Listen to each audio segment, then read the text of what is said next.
Senhor meu Deus, que habita no mais alto dos céus, viemos a Ti, em nome do Teu Filho Jesus, mais uma vez agradecendo pela semana e por esse santo sábado. Pedimos que o Senhor esteja conosco nesse momento de descanso, não só para nos dar tranquilidade e paz, mas também para nos ajudar a entender um pouco mais daquilo que o Senhor pede de nós. Pedimos a Tua orientação, a Tua guarda e que os Seus santos anjos estejam conosco. Em nome do santo nome do Teu Filho Jesus. Amém.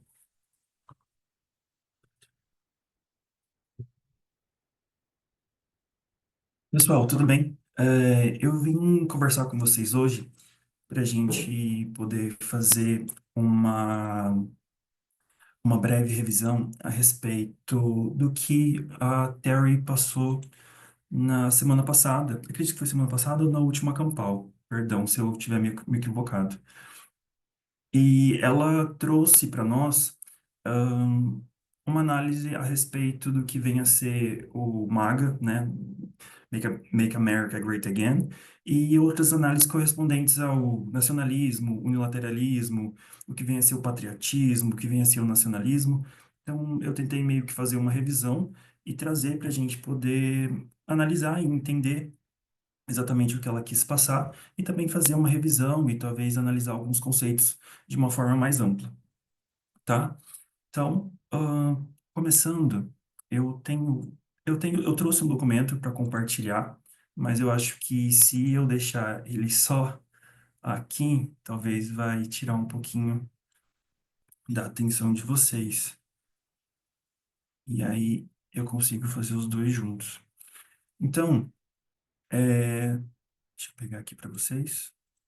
Tá. O que eu vim trazer para vocês seria a gente entender o que vem a ser o globalismo, o que vem a ser o unilateralismo e como esses dois estão interligados às questões do protecionismo, a questão do nacionalismo e a questão do patriotismo.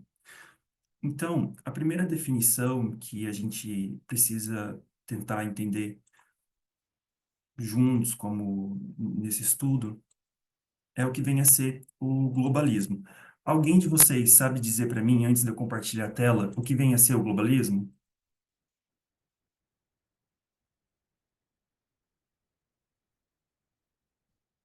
Alguém? Alguém já escutou em algum lugar? Já leu em alguma revista? Já viu em alguma postagem no Instagram?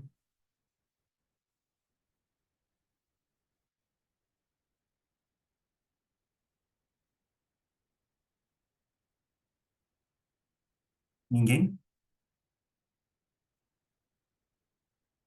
Certo. Quando a gente fala de globalismo, a gente tem algumas definições, mas tem algumas que são mais amplas, né? Quando a gente fala de globalismo, a gente pode entender como uma ideologia que enxerga o mundo como um sistema todo interconectado.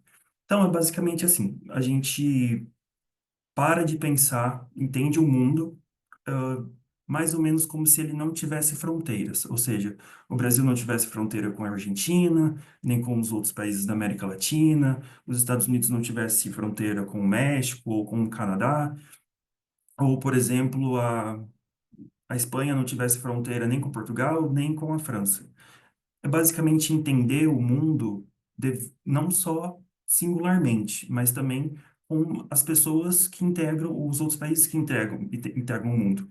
Então, basicamente, quando a gente fala de globalismo, é uma forma de ver o mundo, de que as ideias que é um mundo que o mundo está conectado, tanto economicamente, culturalmente e de outras formas. É basicamente entender que as ações que nós temos, como Estado, como país, elas têm que ser devidamente observadas fora. Então, assim, o que é que eu posso fazer para que o meu país ou as minhas ideias né, a partir da minha soberania, o que é que eu posso fazer que pode, tanto integrar, ajudar os outros estados, ou da mesma forma, o que é que eu vou fazer? Será que o que eu vou fazer vai atrapalhar outros países?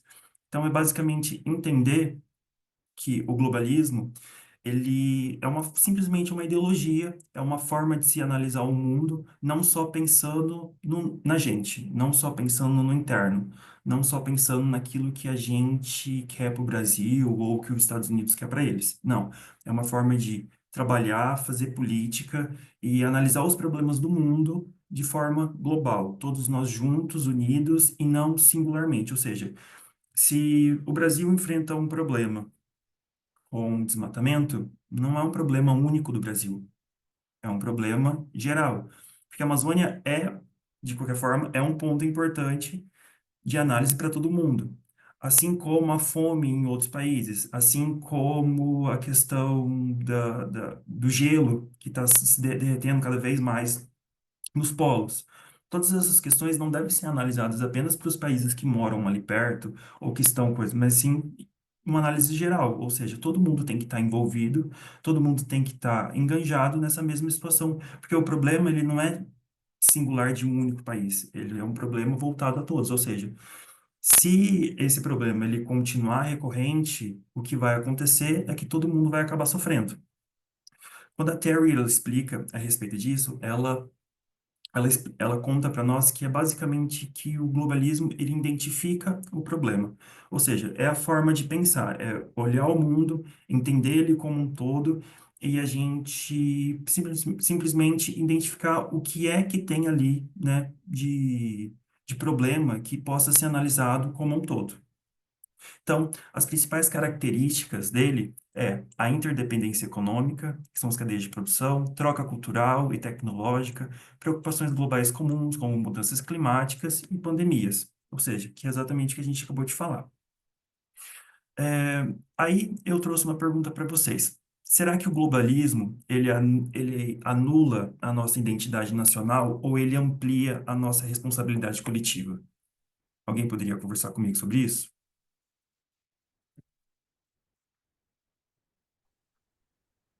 Olá, feliz sábado. Feliz sábado. Com certeza ele amplia a nossa Uhum. visão de responsabilidade. Poderia dar exemplos para gente? Hum, as decisões que são tomadas, Uhum. vamos tomar, por exemplo, o Brasil. As decisões que são tomadas no Brasil Uhum. precisam ser analisadas de forma a entender as consequências que podem haver em outros países devido às decisões tomadas aqui. Vamos colocar a América do Sul, né, que está mais Uhum. próximo dos Sim, outros países da América do Sul. E assim, consecutivamente, para todo mundo. É uma responsabilidade de agir, pensando não só no seu país, mas também nas consequências que podem acontecer com os outros países. perfeito. Então, o que a Renude trouxe para nós é basicamente o que a gente entende como forma de visualizar. Ou seja, nós estamos visualizando os problemas e estamos tentando resolver eles. Então, vamos dar um exemplo aqui simples que todo mundo já deve ter escutado, todo mundo já deve ter visto em algum local, em algum momento, que é a respeito do problema climático. Então, nós temos um problema climático. O mundo está caminhando para o seu final. O mundo não vai aguentar mais tantos anos se nós continuarmos emitindo a mesma quantidade de gases ou poluindo, e, enfim, todas as questões que dificultam a nossa vida. E nós temos, ou seja, nós temos esse problema. Como que a gente vai resolver ele? Ou seja, como que nós, como população, como, né, todo mundo que mora no mundo, como nós, como população, como indivíduos, como representantes da Terra, como que a gente vai resolver esse problema? Então, nós, por meio do globalismo, identificamos que nós temos um problema. E qual é o problema? A mudança climática. E como que a gente vai resolver ele? Quando a gente fala de globalismo, o globalismo ele não é só essa ideologia, ou seja, a forma de pensar no mundo, né, de analisar ele como um todo, em conjunto. O globalismo ele tem como se fosse uma mesma pessoa, uma outra personificação, que é o que faz. Então, o globalismo ele olha, ele analisa e ele identifica o problema. Quando esse problema ele é identificado, nós precisamos de ações. E a partir do momento que nós começamos a tomar ações e essas ações são tomadas em conjuntos, nós não estamos mais falando do globalismo. Até podemos falar que parte do globalismo, mas ela é como se ele virasse uma outra persona, e essa persona seria o multilateralismo. Então, só para mostrar aqui para vocês, quando a gente fala de multilateralismo, nós temos o falamos aqui que o globalismo ele identifica o problema, ou seja, nós analisamos, entendemos e, ok, nós temos um problema climático. O mundo não vai aguentar mais muito tempo. O que nós podemos fazer com isso? Alguém tem, por exemplo, alguém sabe dizer algum ato, o que foi que algum país fez a respeito da mudança climática que apareceu muito nesses últimos tempos para nós?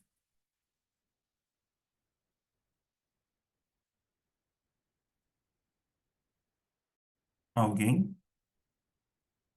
Energias renováveis?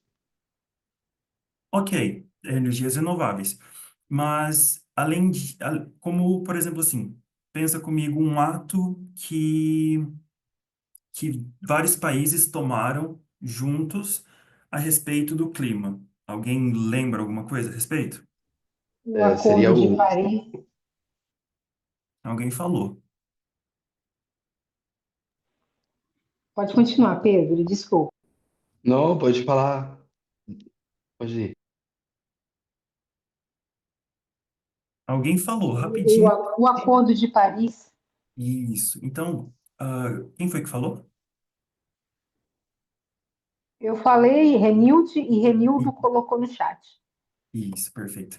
Então, quando a gente está falando de multilateralismo, a gente está falando do globalismo, só que o multilateralismo não é só a visão, mas são os atos, são as ações. Ou seja, um grupo de países, várias nações, vários estados, se juntaram, fizeram uma reunião, que ficou conhecido como Acordo de Paris, né, porque ele aconteceu em Paris, que eles se comprometeram até uma determinada época, até um determinado ano, a reduzir X% cada um deles as emissões de gases. Ou seja, eles identificaram que existia um problema. Qual era o problema? O aquecimento global. Ou se o aquecimento global ele não vai permitir que as futuras gerações consigam sobreviver ou consigam ter uma vida plena igual nós estamos tendo atualmente, então esses países sentaram por meio de seus representantes, por meio de seus diplomatas e por meio de, né, das suas delegações, foram até Paris, fizeram uma reunião e tomaram ações e assinaram um tratado. Esse tratado é o que nós entendemos como multilateralismo, ou seja, vários países em conjunto trabalhando para um fim comum, ou seja, não é um fim único e exclusivo, mas um fim comum. Quando a gente fala de multilateralismo, a gente pode entender ele como, pode definir ele como uma colaboração entre vários países com objetivo comum, podendo também haver o envolvimento de outras partes, como a sociedade civil e o setor privado. Então, quando a gente está falando de multilateralismo, a gente não está só trazendo em voga a análise de estados e delegações, enfim, nós estamos analisando o comprometimento da população como um todo. Ou seja, é óbvio que os países, por si só, como seus representantes, identificam os problemas e tomam atitudes, certo? E aí é função nossa como eleitores e pessoas que delegam essas funções de nos representarem, cobrar. Só que isso não significa que o multilateralismo ele vem só dos estados. Não. Ele vem dos estados e da população como um todo. Tanto é que pode participar empresas privadas, empresas e setores, ONGs e tudo mais, para serem chamadas, serem escutadas e identificarem quais são os problemas. Tanto é que em todas essas situações é chamado o setor científico para justamente poder explicar o que é que está acontecendo e o que é necessário ser feito. Eu acho que tem alguém com a mão levantada. É o Gabriel. Sou eu, só para aproveitar antes que você talvez avance no tema, Uhum, Uma coisa que também temos mencionado bastante, né, sobre multilateralismo, ele em contraste ao bilateralismo, né? E a uhum, gente lembra da época da Guerra Fria, né, onde era uma guerra travada entre Estados Unidos da América e União Soviética, né? E o restante estava no meio, né, de algum lado ou outro, agindo como procuradores, né? Então, essa visão do mundo, né, de ter superpoderes, né, que basicamente dividem o mundo entre si, também entra nesse aspecto, né, sendo que o multilateralismo entende uma forma muito mais é, igualitária, assim, em questão de poder e tomada de decisões. o que o Gabriel falou é muito interessante, porque, por exemplo, quando a gente está falando de multilateralismo, ele falou do bilateralismo. Então, o que acontece? O multilateralismo são vários países atuando. É claro que tem situações que são bilaterais, onde tem dois países, que são benéficas. Mas analisando pela perspectiva do Gabriel, por exemplo, digamos assim, Brasil e Argentina. Eles estão com um problema ali na fronteira do Brasil e da Argentina. Não há necessidade de envolver outros estados naquela situação, porque o problema é do Brasil e da Argentina. Logo, eles tomam uma atitude e, e resolvem o problema. Ou seja, os dois juntos resolvem. Ou seja, foi uma atitude bilateral. Só que o que acontece? Aonde o multilateralismo entra nisso? Digamos assim, tinha um problema no Brasil e tinha um problema ali na Argentina, ali na divisa entre eles. E eles resolvem tomar uma providência. Só que eles percebem que essa providência vai gerar problemas para o Paraguai. Então, a partir do momento que eles identificam esse problema e resolvem trazer o Paraguai para dentro para a conversa, é aí que nasce o multilateralismo. Ou seja, são dois países, ou um país, ou dois países, tomando atitudes e visando as consequências para um outro. Ou seja, nós temos um problema e temos que resolver, só que nós não podemos resolver o nosso problema e jogar o problema nas costas de outra pessoa. É basicamente isso. O multilateralismo ele é importante em vários graus e níveis. Mas para melhor explicar essa parte, eu gostaria que alguém pudesse ler para mim uma citação do Antônio Guterres, que é o secretário-geral das Nações Unidas. Alguém poderia ler essa citação aqui para mim, por gentileza?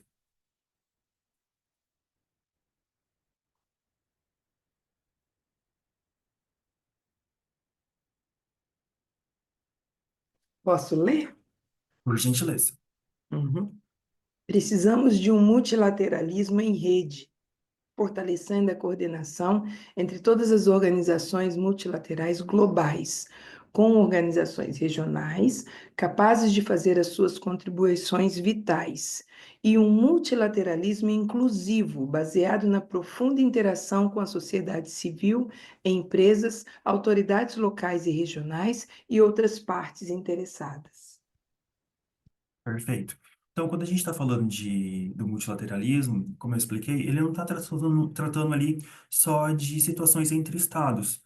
O multilateralismo, ele pede e necessita que toda a sociedade venha participar dele, ou seja, não só a sociedade civil, mas também como empresas, autoridades e também locais onde que são administrados por outras situações. Ou seja, todo mundo é chamado para colaborar, não é algo que é tomado sem visualizar consequências futuras ou impactos para outras pessoas. O multilateralismo ele está aqui para identificar o problema e ver da melhor forma possível como resolver ele, sem impactar outras pessoas ou outras nações ou que futuramente exista algum problema.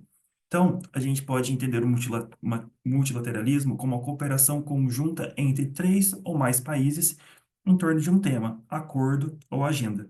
Em grande parte dos casos, o multilateralismo é positivo para que haja uma estratégia de ação na promoção do bem coletivo e na ordem de um sistema internacional. Isso permite que países ajam em conjunto em busca de um propósito comum. Ou seja, aqui eu trouxe para vocês exemplos de multilateralismo. Nós temos o Acordo de Paris, que foi o exemplo que nós citamos agora há pouco, que é o esforço global para conter o aquecimento. Antes dele, nós tivemos o Protocolo de Kyoto, que aconteceu, acho que por volta dos anos 70, se eu não estiver enganado. Nós temos também a ONU, temos a OMS, que é para a cooperação da saúde, da paz e desenvolvimento. Temos o Mercosul, né? Aqui nós estamos analisando mais situações entre estados. O Mercosul é como se fosse a mesma coisa que a União Europeia, só que aqui para a América Latina. Nós temos tratados internacionais, como, por exemplo, os tratados sobre os direitos humanos, desarmamento e outras áreas também são exemplos de políticas multilaterais que visam estabelecer padrões de conduta e cooperação entre países. Temos organizações como a OCDE, que é para o desenvolvimento econômico.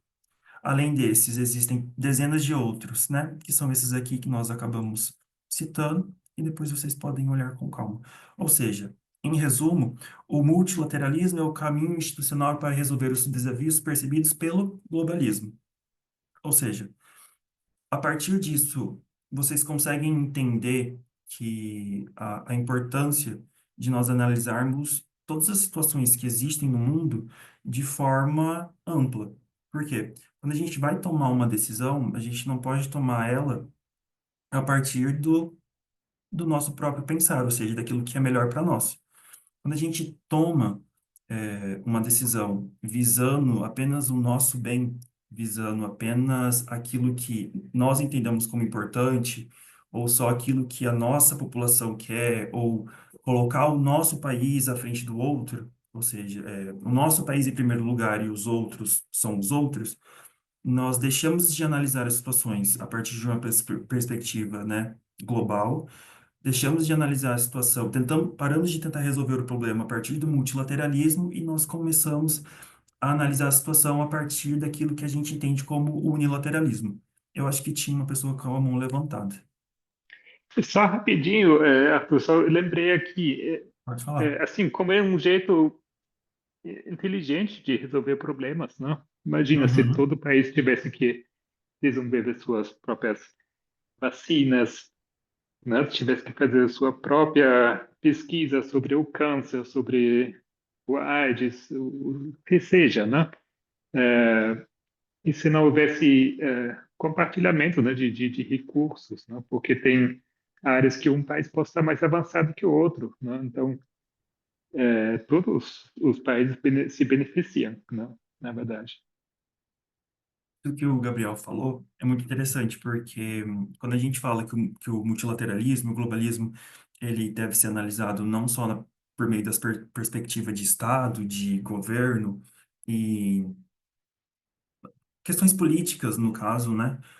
Ele pode ser analisado também pelo compartilhamento de informações, compartilhamento de data, que é justamente isso que o Gabriel falou, que é se o meu país, por meio dos seus cientistas, por meio dos seus estudiosos, eles descobriram coisas novas, tanto na saúde, como na natureza, como formas de se melhorar, a produção de energia e todas essas coisas, não tem por que isso ser mantido em sigilo ou exclusivo para aquele país ou para aquela população.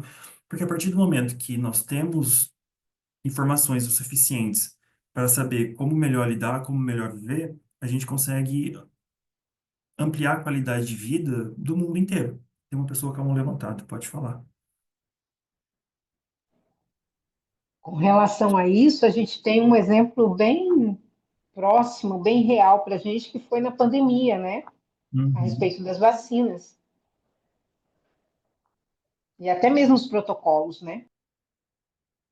Sim, porque a maioria das vacinas, elas não foram produzidas aqui, quer dizer, não foram produzidas por laboratórios de outros países, de outras situações, e a partir do momento que, é claro que entra muita questão de lobby, de compartilhamento de qual vacina era correta na época e tudo mais, mas sim, também entra na questão do globalismo, tanto é que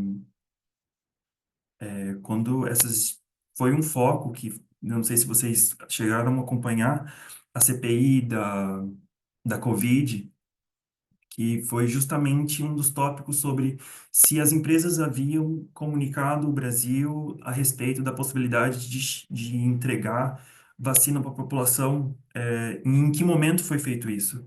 Então, assim, as empresas, logicamente, né, querendo lucrar e tudo mais, mas bateram na porta do Brasil e falou, ó, nós temos aqui a vacina. E aí, infelizmente, passamos pelo que passamos na demora da compra. Mas isso aí é debate para um outro momento. Então, resumindo, globalismo identifica o problema, multilateralismo são as ações para resolver esse problema. Só que essas ações, elas observam um todo, não só uma única nação, não só. Às vezes podem até ser para uma única nação, mas é para o bem de todos, né? Às vezes para melhorar a situação de todos.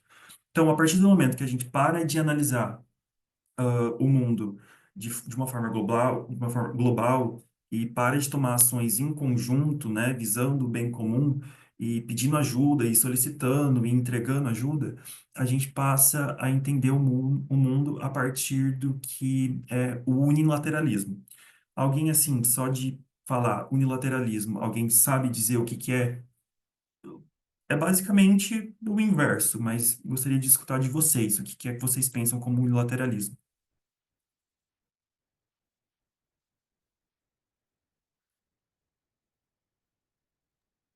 Arthur, assim, me lembra imediatamente de medidas de, como que fala? Protectorismo, né? Assim, priorizar em todos os sentidos o seu próprio país, né? Sem se importar muito com o que ocorre lá fora, né? Vamos de exemplo, então. Estados Você pode Unidos da ser, América. pode falar um, por gentileza? Estados Unidos da América, um exemplo. Ah, tá, perfeito. Então, o que que é que os Estados Unidos está fazendo, assim, nos últimos dias, que é uma atitude unilateral, que é visando o próprio bem dele? Alguém consegue dizer? Golfo da América é uma coisa talvez um pouco irrelevante, mas é unilateral, é? Uhum, totalmente. Quem foi que falou? Fui eu, Daniel. Não, Daniel. Então, por que que os Estados Unidos, né, os Estados Unidos, o Trump, do nada, pegou e falou, ah, Golfo da América? É lógico que a gente sabe, né, da moral dele, toda a situação que ele faz para chamar atenção e tudo mais. Só que assim, a partir do momento que ele fala Golfo da América, ele não só tira né, o nome Golfo do México e outras situações, mas ele traz para ele uma, uma análise da seguinte forma, por exemplo, que a partir do momento é os Estados Unidos que vai comandar aquela área. Ou seja, não vai ter espaço para outra pessoa. Aquilo lá ali é dos Estados Unidos e pronto, acabou. E se você quiser discutir isso, você não vai poder discutir comigo porque eu sou mais forte que você. E é basicamente isso. Então, quando a gente vai conversar a respeito do unilateralismo, a gente tem que analisar da seguinte forma. Deixa eu mostrar aqui para vocês. Então, tem aqui a definição. Então, são decisões tomadas por um país sem consultar ou sem considerar outros atores internacionais. E aqui, atores internacionais, a gente pode ler desde estados, desde comunidades, desde classe de pessoas e tudo que envolve o bem comum ou situações individuais de uma classe de populações de forma distinta. Isso a gente vai abordar aos poucos. Ou seja, o foco em interesses nacionais, mesmo que em detrimento dos nacionais. Ou seja, o unilateralismo ele vai focar naquilo que é do país e nada mais. Ou seja, o meu país em primeiro lugar. Tanto é que a gente já escutou, e vocês já devem ter escutado várias vezes, que é o Trump e os seus seguidores falando America First. First, que é justamente colocar a América em primeiro lugar. Ou seja, antes eu vou pensar no meu país, no que a minha população quer, e depois, né, se houver um depois, eu vejo se eu quero lidar com o que você está pedindo. Em resumo, o unilateralismo acontece quando um país age por sua própria conta. Assim, sem maiores explicações e só por essa pequena definição. Alguém, além dessa situação, consegue me dar um exemplo de ato unilateral? Não precisa ser atual. Pode ser algo mais antigo, pode ser, eu lembro de tal situação, e pode ser até algo ainda mais no passado, alguma coisa histórica. Vocês ficam à vontade. Tem uma pessoa com a mão levantada, pode falar. Sim, eu estava aqui pensando, né, que uma hora tu falou que um país vai tomar uma decisão segundo o que seria o benefício da população e tal, que Uhum, tem uma pequena diferença entre o que a população daquele país quer e o que o Estado, né, que administra aquele país quer. uhum, E aí já vou falar, por exemplo, de eu lembro, quando tu fala de unilateralismo, vem muito à mente a invasão do Iraque, onde os Estados Unidos decidiu acreditar sem evidências que o Iraque tinha bombas atômicas. Foram para a ONU, discutiram o assunto. A ONU decidiu que não deveria invadir o Iraque. Os Estados Unidos invadiu o Iraque mesmo assim. Essa, para mim, é uma ação unilateral, sem importar o que as pessoas queriam. Muito provavelmente, não perfeito. lembro bem dos números, mas é bem provável que naquela situação nem toda a população queria uma invasão do Iraque sem evidências certas, né? Mas enfim, é uma ação. Eu não me importei o que os outros falaram, né? Mas eu vou fazer. O Golfo do México, mesmo que é um assunto um pouco mais poético, né? É um assunto de tipo de narrativa, acaba afetando só as pessoas que moram ali. Tipo, o Google vai continuar colocando o México para nós, mas quando tu entrar no IP dos Estados Unidos, vai falar América, tudo bem. Mas eu sinto que tem, né, aspectos mais sérios e ele está ameaçando de ações unilaterais. Quando ele fala, por exemplo, eu vou tomar o canal do Panamá. Obviamente, ele vai passar por cima da comunidade internacional. Eu vou tomar a Groenlândia. Ele está pensando em invadir pessoas, em invadir lugares.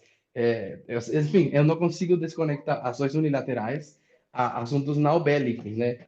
Porque a maioria dos exemplos são bélicos, mas eu sei que deve ter coisas que possam ser diferentes. Sei lá, eu vou tomar as terras raras de tal lugar e eu vou escavar e conseguir petróleo, mesmo que isso acabe gerando um problema climático. Isso é uma coisa que também acontece muito. Antes de passar a palavra para outra pessoa que está com a mão levantada, é isso que o Pedro falou, é muito interessante. Eu ia dar o exemplo da invasão do Iraque, só que conforme o Pedro foi falando, outras coisas começaram a me vir na mente. Então, o Pedro, ele deu exemplos de atitudes unilaterais que foi atitudes do governo, né, na época do Bush, que foi justamente a invasão do Iraque. O Conselho de Segurança da ONU não havia autorizado, não entendeu pela necessidade, e eles falaram, tem uma frase que eles falam, que é ou você está comigo ou você está contra mim. Então, assim, ou você faz o que eu estou querendo, ou, né, você vai ser parte do problema. Eu não vejo outra atitude que seja mais unilateral que essa. Ou seja, é tomar decisões, eu vou invadir um país, eu acho que tem bomba atômica lá e eu vou lá. Então, assim, quanto tempo os Estados Unidos ficou lá e fez o que fez para depois, enfim, já é assunto para outro tema. Só que o Pedro, ele falou outra situação. O que acontece quando o governo, né, o governo daquele país, ele toma atitudes unilaterais, só que a população, assim, não está totalmente a favor. Porque, veja, quando a gente fala de. Quando a gente vota para presidente, para deputado e, enfim, qualquer outra coisa, a gente vota, né, ali na pessoa. Às vezes a pessoa é eleita ou às vezes a pessoa não é eleita, né? Vai ter uma pessoa que vai representar o cargo, mas não é sempre essa pessoa. E digamos que, por exemplo, vamos citar informações. Recentemente, a gente viu que o governo Trump começou a tirar informações e mudanças de documentos e qualquer coisa que tivesse relação ou que tivesse qualquer tipo de conexão com a comunidade LGBT, principalmente a comunidade trans. simplesmente o governo pegou e falou, de forma unilateral, sem consultar, sem analisar, totalmente alheio a questões científicas, a questões psicológicas, totalmente alheio a qualquer comunicados de saúde a respeito do tema e falou assim, olha, simplesmente só existe dois gêneros e a partir de agora vai ser isso. E, ou seja, pessoas do nada que tinham seus direitos reconhecidos se viram novamente portando documentos onde o gênero delas, no qual elas se identificam, não estava ali identificado. Ou seja, a gente não vai ver atos unilaterais apenas de governo contra governo. A gente vai ver atos unilaterais do próprio governo para com a sua população. Porque, assim, por mais que o governo Trump ele seja contra o que ele possa chamar de ideologia e outras coisas, ele simplesmente ignora uma gama da população LGBT, e simplesmente fala assim, olha, a partir de agora vai ser assim. E não é só na questão com a população LGBT.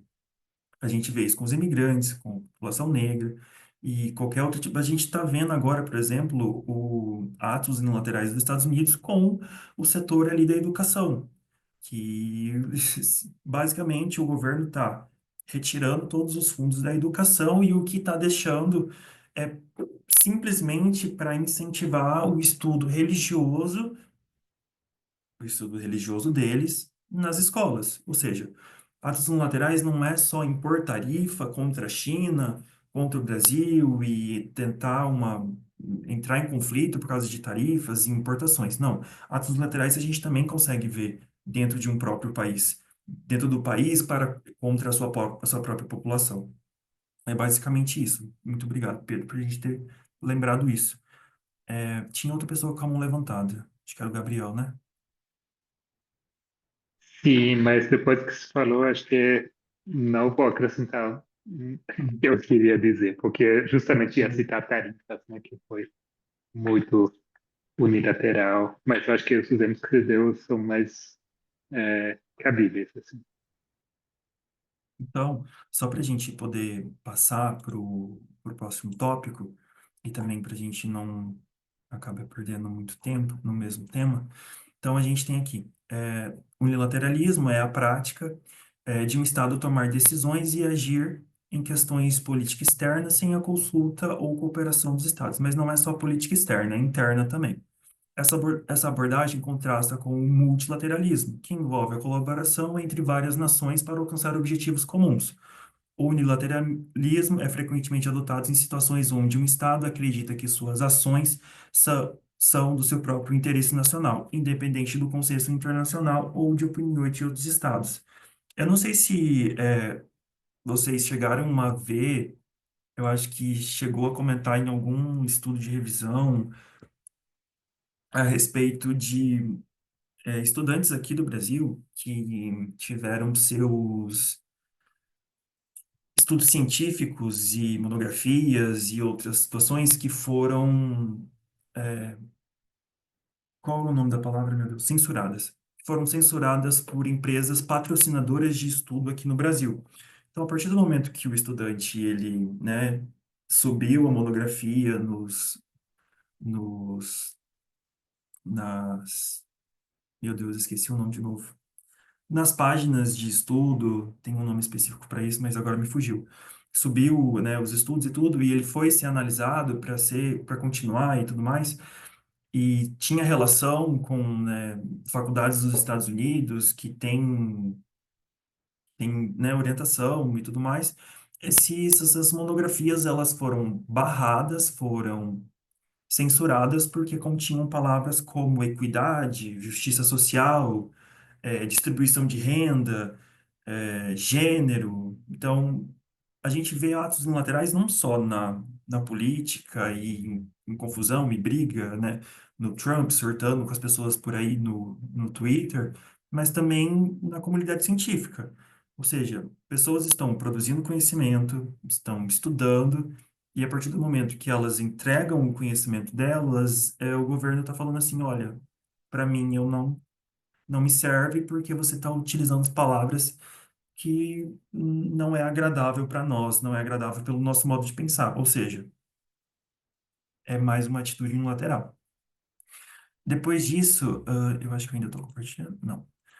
Eu trouxe exemplos, mas a gente já acabou falando, né, de exemplos, que é a invasão do Iraque, retirada do EUA, do Acordo de Paris, a guerra comercial, né, que está começando, a gente está vendo os primeiros, né, desenvolver dessa situação.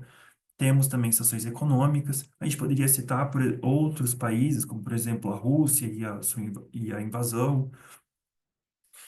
Então, a gente tem um quadro aqui, rapidinho, só para a gente consultar, no multilateralismo, unilateralismo. Multilateralismo é a cooperação, já o outro, isolamento. Um tem diálogo e o outro é na base da imposição. Um trabalha com a responsabilidade e o outro parte a partir do momento da soberania absoluta. O que o meu país quer é o que ele precisa. Depois dessa análise, quando a gente está estudando o que a Terry passou para nós, ela traz para a gente o que vem a ser o nacionalismo e o patriotismo. Só que o que acontece? Quando a gente analisa, é mais por uma questão de publicações e, né, narrativas e o que a gente vê na internet hoje em dia.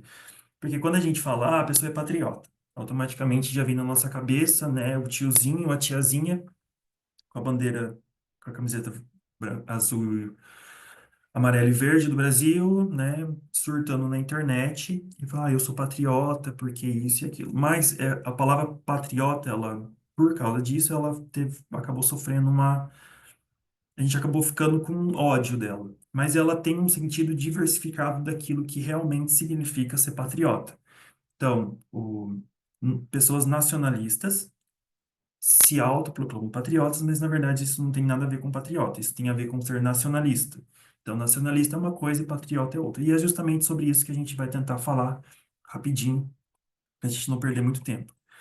Então, quando ah, a gente vai entender o que vem a ser o nacionalismo e o patriotismo, para principalmente analisar, né, o que vem a ser o patriotismo e o nacionalismo na perspectiva do unilateralismo e do multilateralismo, a gente pode entender da seguinte forma. Deixa eu compartilhar aqui para vocês.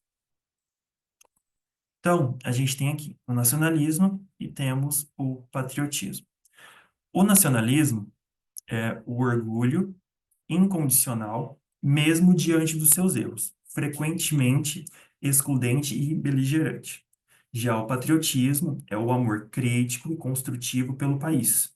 Inclui a disposição de melhorar e reconhecer as virtudes de outros. Ou seja, quando a gente vê né, aquele cidadão batendo no peito, e falando que ele é patriota. Às vezes ele se entende como um patriota porque ele simplesmente está completamente ah, alienado, né, a partir das narrativas que foram passadas para ele, corrente de Zap, só está consumindo informações que são entregues pela extrema-direita e acaba dizendo por aí que ele é patriota. Mas, na verdade, o que ele está fazendo é basicamente reproduzindo e replicando posições nacionalistas que são expostas pela extrema-direita e que é jogado na mídia como, olha, vocês são patriotas se vocês defenderem isso. Mas não é nada do sentido. Ou seja, o nacionalismo é completamente diferente do que é ser do patriotismo. Aqui nós temos né, uma explicação um pouquinho mais específica. O nacionalismo é o sentimento de orgulho exacerbado pela nação, muitas vezes desconectado de uma crítica ética. Ele se recusa a reconhecer as falhas e frequentemente se vincula a discursos excludentes, autoritários e beligerantes.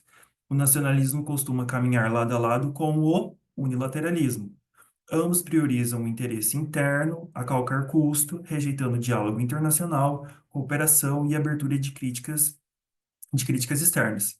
Já o patriotismo, ele é diferente. O patriota ama sua pátria de forma crítica e responsável, ele reconhece as virtudes de sua nação, mas também seus pecados, deficiências, e deseja vê-la melhor, mais justa e mais ética. Então, a partir disso, a gente consegue,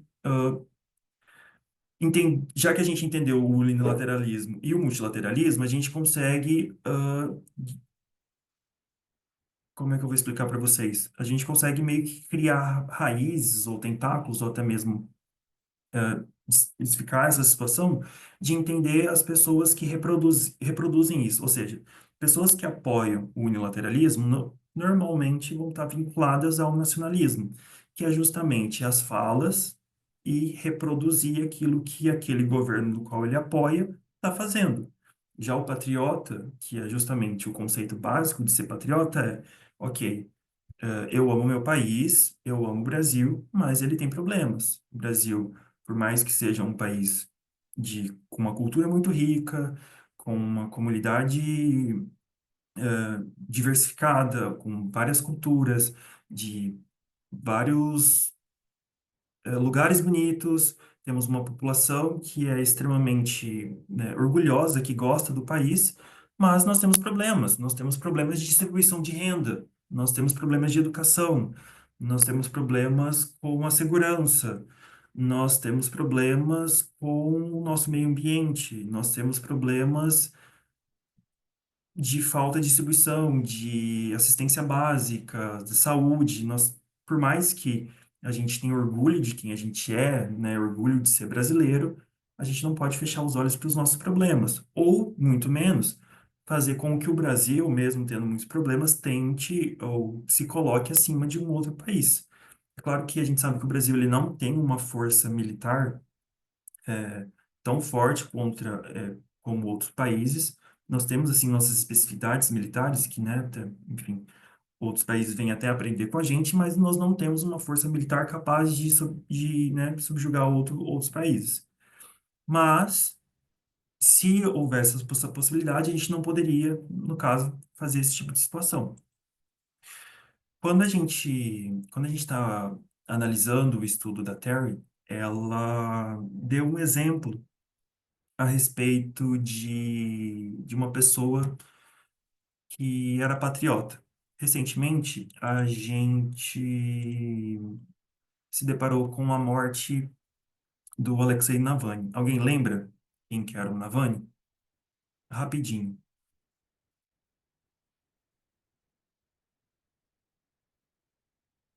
Alexei Navalny?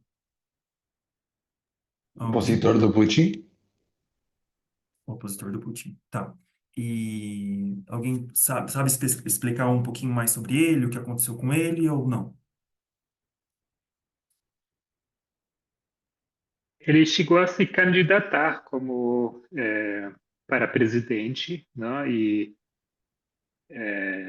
a candidatura dele foi impedida. Ele conseguiu muito apoio na população, né? Pela causa que ele estava defendendo, que era, pela sua definição, era bem um patriota, né? E queria realmente reformar o país e dar um fim, assim, essa era do Putin. O Alexei Navalny, ele tinha uma. Eu não lembro se era ele que falava ou se era o slogan de alguma parte ali da política que ele fazia, que era basicamente falar assim que ele queria tornar a Rússia extremamente normal de novo. Então, ele reconhecia os problemas da Rússia, a Rússia tinha problemas, mas ele amava a pátria dele. Quando ele foi envenenado e ele foi, como é que eu vou dizer? Teve cuidados médicos na Alemanha, mas a todo momento ele ansiava a voltar para ele. Tanto isso que a esposa dele fala. Quando a gente está, né, vendo o estudo da Terry, ela dá esse seguinte exemplo, né? Dá o exemplo do Alexei Navalny como patriota. Ela fala que o Navalny foi um político e ativista russo, né, que lutou contra a corrupção e o sistema do governo do atual presidente, que é o Putin. Então, Navalny ele não buscava tornar a Rússia grande. Ele queria que ela fosse normal, justa, limpa e democrática.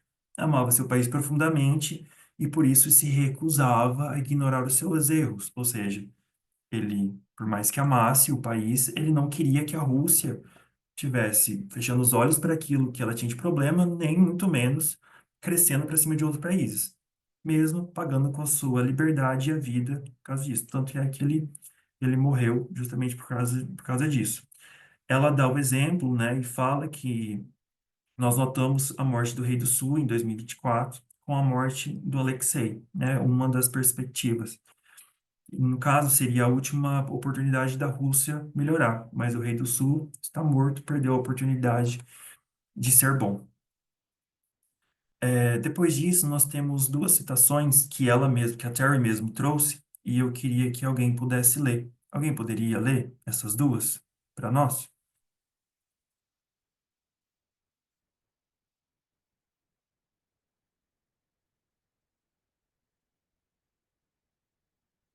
Alguém? Posso ler de novo? Por gentileza. Tá. A diferença entre patriotismo e nacionalismo é que o patriota tem orgulho de seu país pelo que ele faz, e o nacionalista tem orgulho de seu país, não importa o que ele faça. A primeira atitude cria um sentimento de responsabilidade, mas a segunda, um sentimento de arrogância cega que leva à guerra.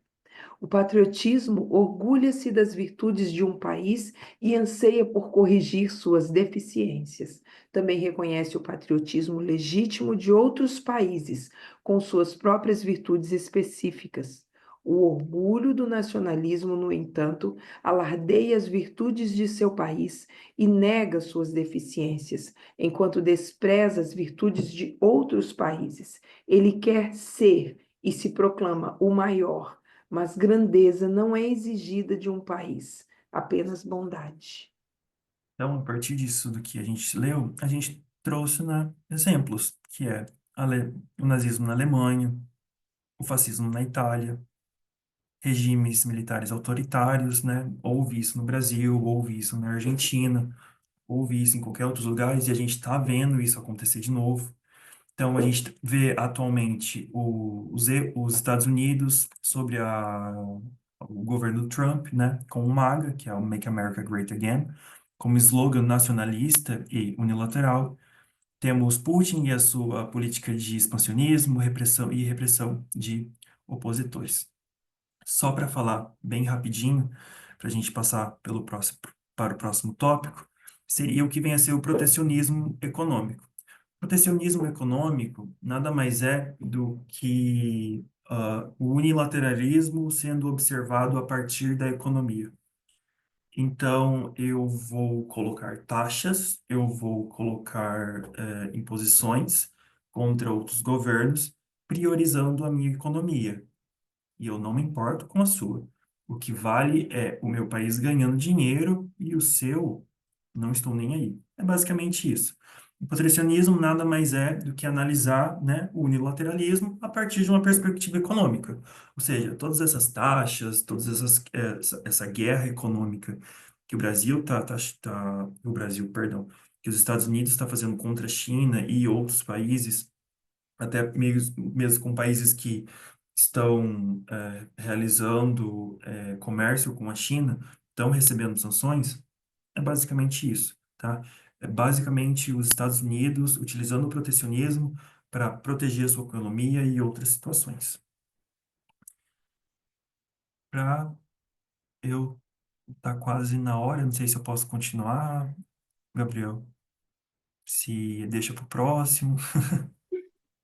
Olha, fique à vontade, se você quiser continuar, o pessoal está participando. É, depende um pouco da disposição de todo mundo, mas da minha parte não tem problema não. Certo. Vamos abordar só o conceito da, do MAGA, né, do Make America Great Again, e qualquer coisa depois a gente continua uma próxima vez. Alguém sabe o que é o MAGA, a Make America Great Again? Alguém consegue explicar para mim de uma maneira geral?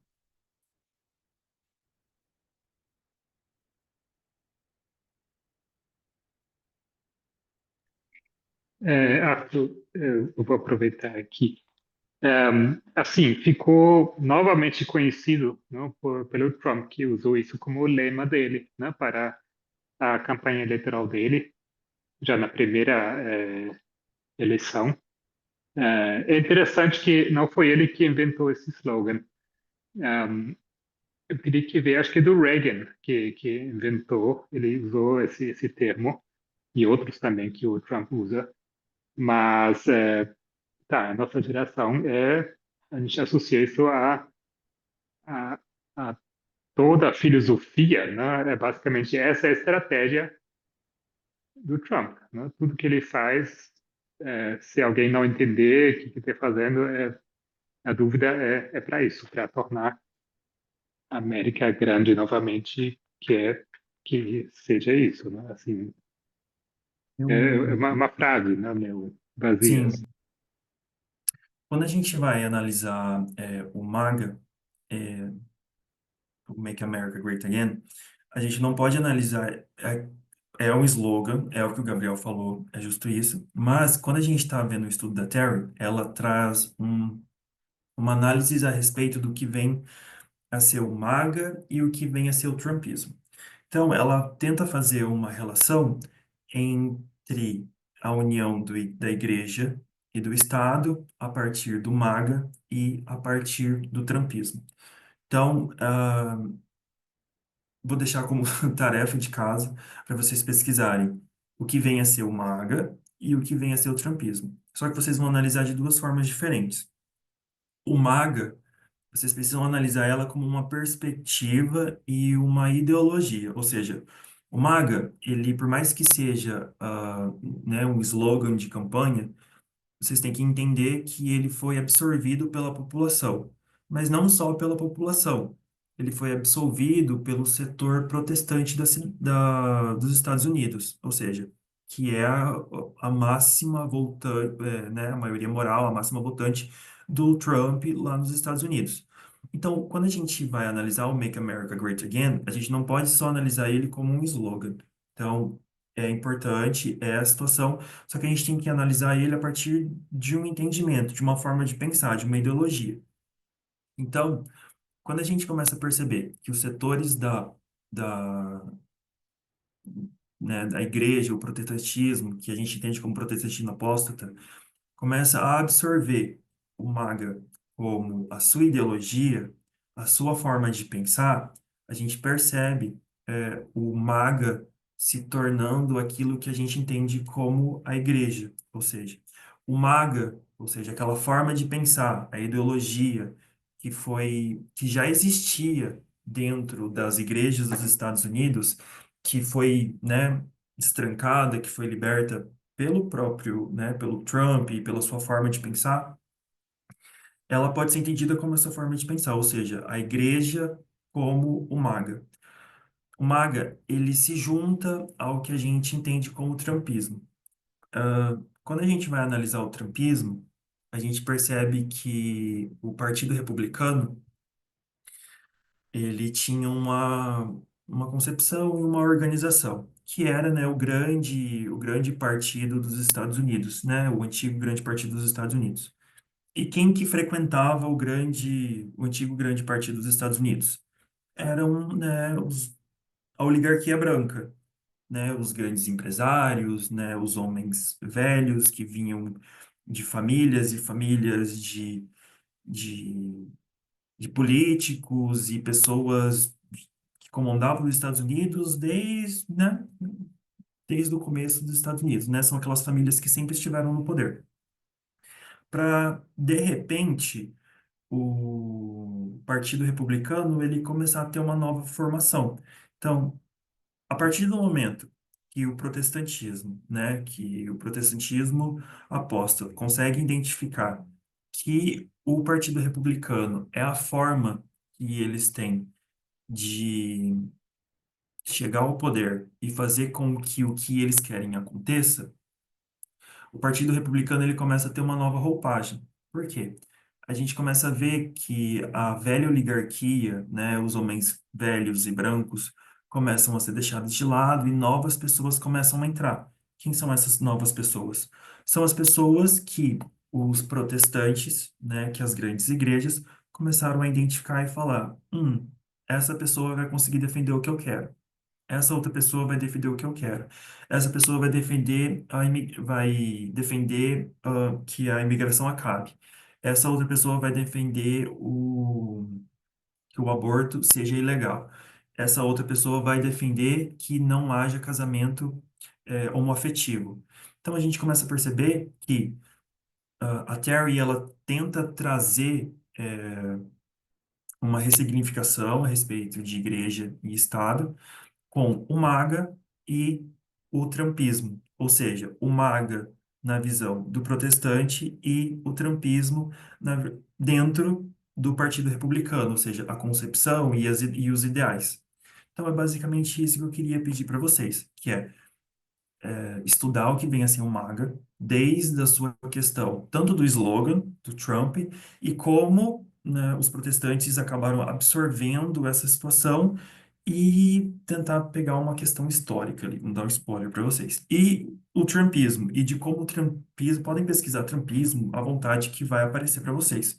E de como o Trumpismo ele começou a se integrar e o Partido Republicano começou a ter essa nova roupagem. E aí a gente consegue continuar um estudo, é, terminando de analisar esses conceitos, né, com todo mundo junto, terminando de analisar os conceitos e trazendo a perspectiva geral que a Terry trouxe para nós no último estudo dela, que foi muito bom. Eu queria agradecer a atenção de vocês nessa noite, passei um pouquinho da hora, e agradecer. Desejo para vocês uma boa noite de sábado, Deus abençoe, e queria pedir para alguém orar. Pedro, você pode orar para nós?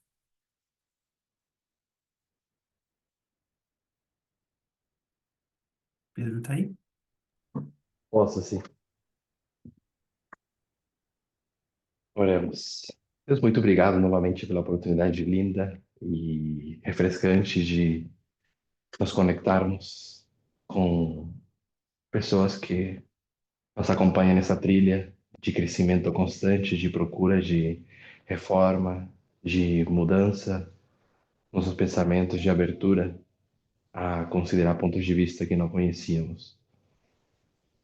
Eu peço que na trilha e na jornada de cada um de nós, o Senhor possa sempre nos dar esperança e alegria nesse caminhar, sempre que for possível. Sabemos que não é fácil. Te abençoe nesse dia de descanso e que possamos realmente sentir paz na sua aceitação. Eu peço tudo em nome de Jesus. Amém.